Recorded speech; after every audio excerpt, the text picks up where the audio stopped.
What does it actually mean to preserve living heritage?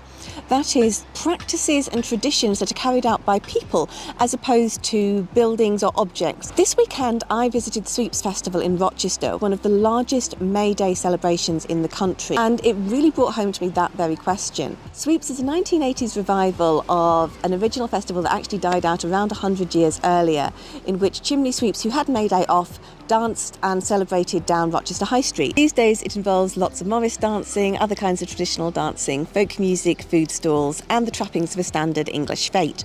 But looking at all of those different Morris groups and talking to some of the dancers, what really stood out was this question of tradition as opposed to ongoing practice and development. The earliest reference to Morris dancing in England was from 1448, and we have absolutely no idea what that actually looked like. There are some early images of people carrying out Morris dancing. Will Kemp, who was one of the members of Shakespeare's theatre group, famously danced the Morris all the way to London.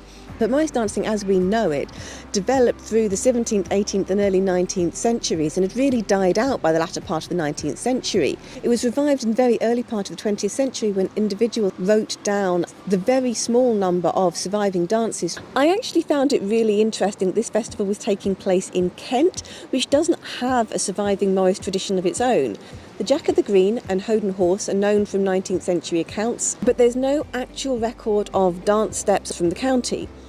The image that most people have of Morris dancing as men in white outfits waving hankies is very much only one style. It's the Cotswold style, whereas border dancing, clog dancing, garland dancing, sword dancing and others were used in different parts of the country. So all of the groups that were doing traditional dance here were doing dance styles from different parts of the country. Does that even matter?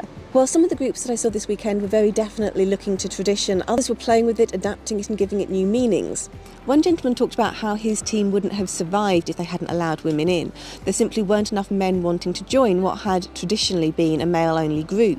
Whereas in another instance, I discussed the practice of blacking up, where traditionally dancers had used black coal dust on their face, but nowadays that is read as blackface with its extremely unpleasant racial connotations.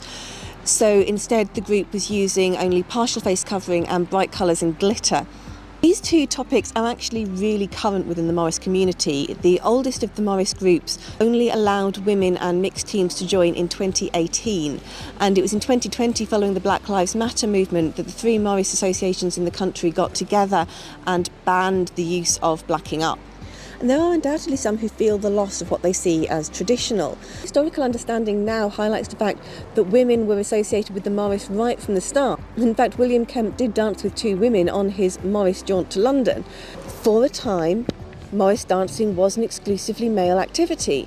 And for some, the loss of that is a loss of a tradition, albeit a tradition that may in itself have only been 50 or 60 years old. Is that 50 or 60-year-old tradition in itself an aspect of living history that is worth preserving? Ultimately, it's going to be the people who engage in the practice that decide. People that I spoke to felt it was far more important that the tradition continue in some form, albeit adapted, than that pure tradition was preserved.